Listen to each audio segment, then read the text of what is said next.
nun ko vak vai hian ka ngai che lungrun pia le thuaria ta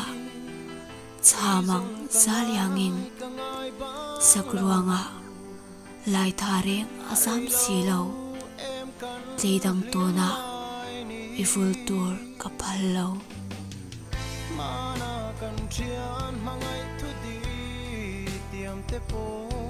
len tu sakruak choilo kariang leiluan khartung sona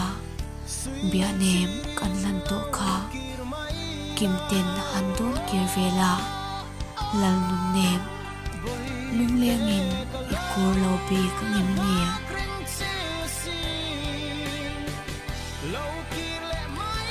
palang midan keizong reilua katia nunching khwal micham sande ta eme parfum choya bia thulan le turin lungrun ilokir le tur lawem nia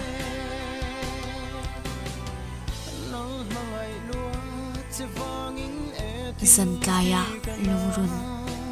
kadon chinchia limtha thirin loi thi anol banglo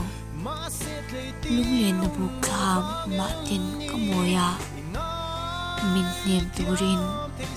nang yom to silo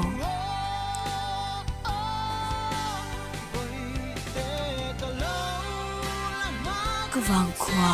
moyan nang thang chia lungrun izun ngai lai kapang silo mangai na shwa chui chu chatlu sula